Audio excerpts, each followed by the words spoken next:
Pernah kepikiran nggak, kenapa sih beberapa kata dalam agama-agama yang kelihatannya beda, kok bunyinya mirip banget? Nah, dalam bahasan kali ini, kita bakal bongkar sejarah tersembunyi di balik istilah-istilah yang sering kita dengar. Siap-siap kaget ya. Kita mulai dari teka-teki bahasa ini dulu. Kemiripan sapaan ini tuh bukan kebetulan loh. Ini justru petunjuk ke sebuah sejarah bersama yang dalam banget, tapi seringkali kita lupain. Oke, buat mecahin teka-teki ini, kita harus mundur jauh banget, ke abad pertama. Coba dibayangin, Timur Tengah zaman itu, kayak persimpangan jalan yang super rame, tempat macam-macam bahasa dan budaya ketemu dan campur aduk. Nah, lihat ini deh. Ini keren banget. Kata shalom dalam bahasa Ibrani, slomo di bahasa Aram, sama salam dalam bahasa Arab artinya tuh sama semua. Damai. Kok bisa? Ya karena mereka semua itu datang dari satu keluarga bahasa yang sama. Jadi, ya itu dia jawabannya. Akar bahasa Semit yang sama inilah yang bikin bunyinya mirip. Ini bukan cuma soal bahasa loh, tapi ini tuh kayak jejak DNA budaya yang ternyata nyambungin kita semua. Tapi hubungan bahasa ini baru pemanasan aja. Ini ngebuka pintu ke pertanyaan sejarah yang jauh lebih gede lagi, yaitu soal peristiwa penyaliban. Pertanyaannya, ini cuma cerita iman aja? Atau ada bukti lain di luar itu? Oke, buat jawab pertanyaan itu, yuk kita coba jadi detektif sejarah sebentar. Kita pinggirin dulu deh kitab-kitab suci, dan kita cari kesaksian dari orang-orang zaman itu yang bukan pengikutnya.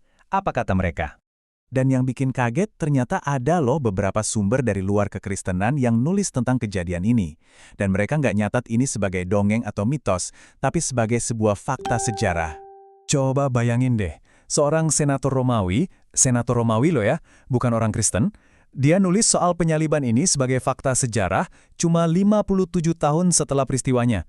Ini kan dokumen sejarah beneran, bukan sekedar gosip atau cerita dari mulut ke mulut. Nggak cuma itu.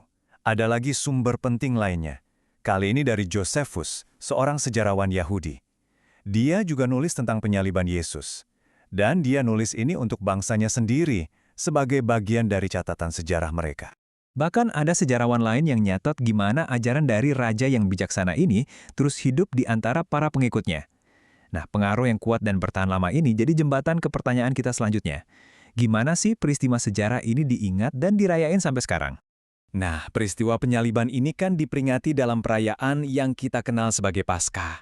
Tapi, pernah nggak sih kepikiran, kata Paskah itu sendiri asalnya dari mana? Jawabannya ada di akar katanya. Ternyata, kata Paskah itu datang langsung dari kata Ibrani, yaitu Pesah. Ini nama perayaan Paskahnya orang Yahudi. Perayaan ini tuh buat nginget pembebasan bangsa Israel dari perbudakan di Mesir.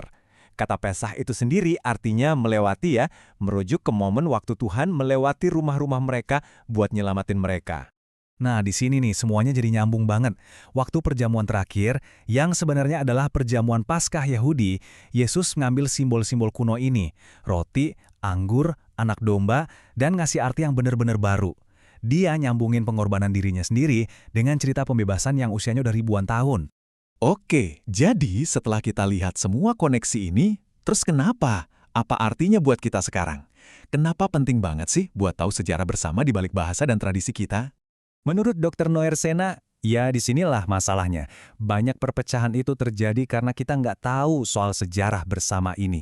Kita lupa sama akar kita. Akhirnya simbol-simbol yang harusnya nyatuin, malah jadi sumber konflik. Dan ini poin utamanya. Kalau kita paham dan mengakui hubungan-hubungan ini, kita bisa bangun jembatan pemahaman, bukan malah bangun tembok pemisah. Kita jadi sadar, ternyata kita tuh punya lebih banyak kesamaan daripada yang selama ini kita pikir. Nah, ini ninggalin kita dengan satu pertanyaan penting buat direnungin. Kalau di dalam kata-kata yang kita pakai tiap hari aja ada begitu banyak sejarah tersembunyi, kira-kira sejarah terlupakan apa lagi ya yang sekarang lagi ngebentuk dunia kita tanpa kita sadari? Kadang-kadang, buat ngerti masa depan, kita memang harus nemuin lagi masa lalu kita.